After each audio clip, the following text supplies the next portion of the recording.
ریاست اتر پردیش کے رامپور میں لوک سبھا کے ضمنی انتخاب کی تشہیری مہم کے آخری دن سماجوادی پارٹی کے امیدوار کی حمایت میں اعظم خان نے ضلع کے مختلف مقامات پر انتخابی جلسوں کو خطاب کیا۔ رامپور میں عوام کو درپیش مسائل کا تذکرہ کرتے ہوئے اعظم خان نے کہا، میں واپس آ چکا ہوں، اب آپ کو پریشان ہونے کی ضرورت نہیں ہے۔ انہوں نے کہا کہ ٹائیگر از بیک۔ بجلی کی چیکنگ، سڑکوں پر پولیس کی تاناشاہی، لوٹ،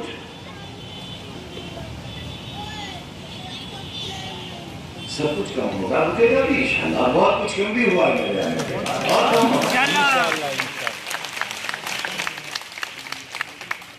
ٹائیگر از بیک۔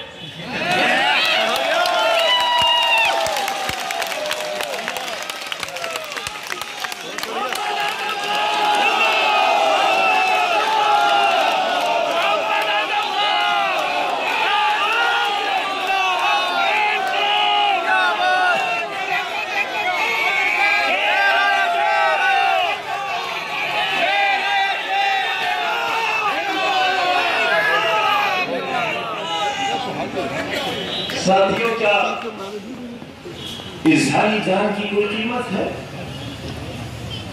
ہماری طرف ایک بھگوت جی نام کے تار جوڑنے کے لیے چڑھے اور ان کا جونیئر انجینئر ان سے ناراض تھا،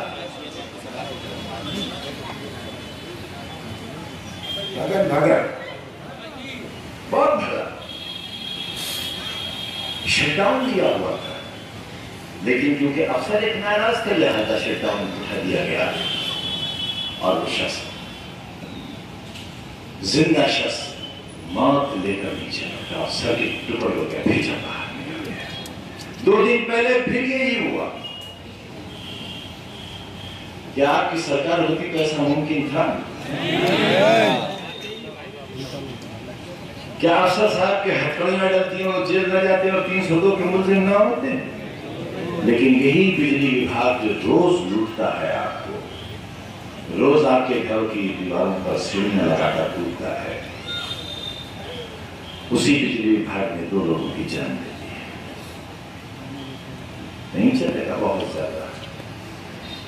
23 تاریخ کو آپ فتح کا پرچم 26 کو لہرا دیجئے، بہت کچھ رکا ہے، انشاءاللہ سب کچھ رکے گا۔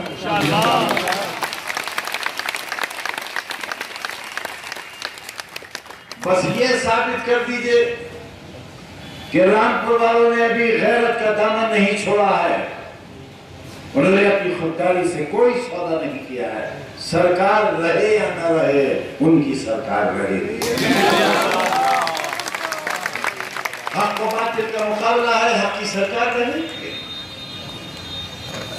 ہم نے کبھی کسی سے کوئی بدلہ نہیں کیا، لیکن میدان میں جان لے لی گئی تھی، وہی بدلہ نہیں کیا۔ میدان میں اترے، ہم نے کہا آپ نے سنا ہے اللہ ہوتا ہے، آپ نے سنا ہوگا بھگوان ہوتا ہے، ہم نے دیکھا ہے اللہ ہوتا ہے، کوئی بدلہ نہیں کیا۔